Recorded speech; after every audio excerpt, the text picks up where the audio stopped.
FaZe Clan is in the news, and for once, they aren't making a bad business decision or selling awful cryptocurrency. That is right. FaZe Clan is in the news because they were recently acquired by GameSquare.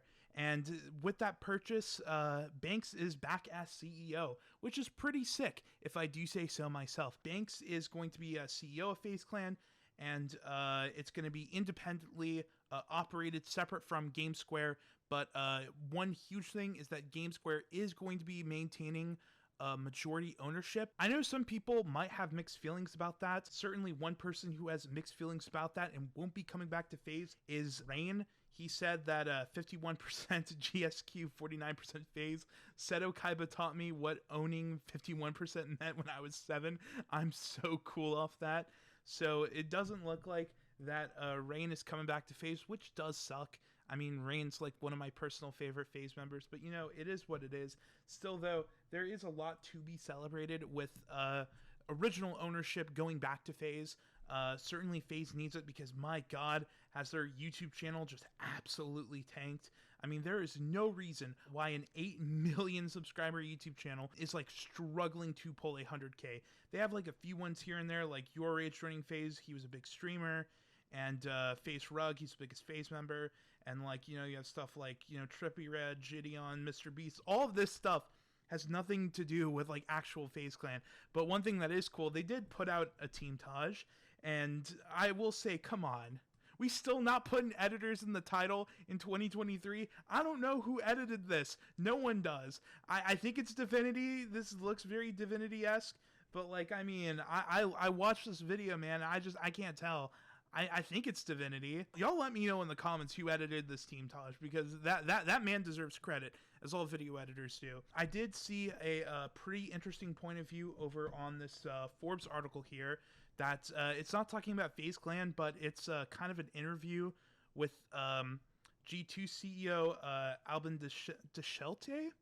I think that's how you say it. It's just talking about G2 and their new leadership structure, and kind of what Albin thinks about how esports is going to be going forward. Basically, what Albin is saying in this article is that the big problem with the esports space now is that it essentially is going through what cryptocurrency went through, where it's just like hot new thing, and investors are like coming in with like millions upon millions of dollars, and then eventually everything just like kind of fizzles out because it just like isn't what they thought it would be, which is essentially what happens to crypto. What he thinks is going to happen is that there's going to be a period of consolidation, which, I mean, we're already seeing with FaZe Clan and GameSquare. GameSquare also owns another massive esports team, Complexity, which, funny enough, I cannot make this up. they faced Complexity and FaZe faced off at the latest IEM major, IEM Sydney, and FaZe Clan actually ended up winning the whole thing. So either way, GameSquare, they're just like rubbing their hands together, being like, yeah, this is a win-win either way. And I do think that the best path forward for the industry is something along the lines of consolidation, where it's not really one organization really running its own thing, but I think it's going to be parent companies that own multiple teams, and just through compounding different streams of revenue, that those teams will eventually become profitable. I mean, at least that's what Albin thinks, and I think that's going to be the case as well. There are certainly other paths forward in terms of revenue. Sentinels is doing their like own Patreon style service. At least that's what it looks like. They're doing this Sen Society, where they upload weekly content, and then they get like merch drops, and you can like be in videos. I think that's certainly a way to profitability. Only time will tell how successful this actually is.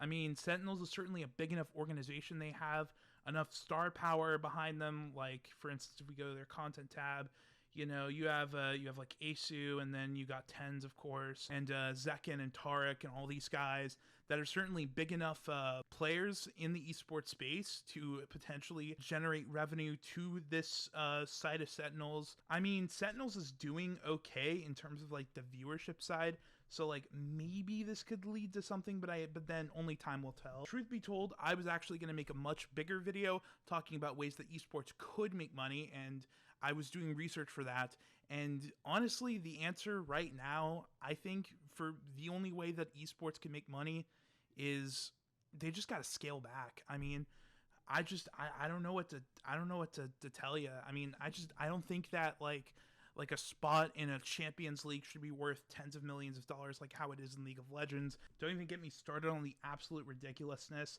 that is VCT Champions and just like all the stuff you need for that. Like you need a complex in LA and like all this like other support stuff, and it just doesn't make any sense.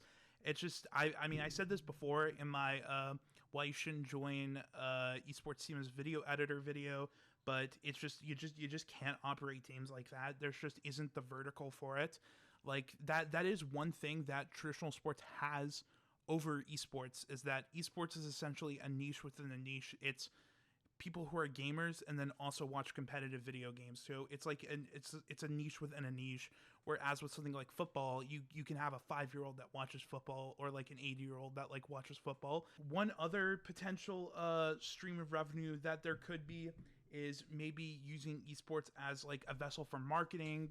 Like for instance, if you guys see here, Nike has their own skateboarding team. I think taking the skateboarding method of having, you know, professional gamers represent a brand, and then therefore people flock to the brand because they like the particular skater. That's also what Red Bull does too. It's basically what they do for like all their extreme sports. It's just vessels for marketing.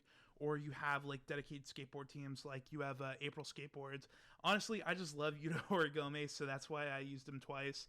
But I mean, that is basically what skateboard teams are just like vessels to sell like skateboards and clothes and all this stuff.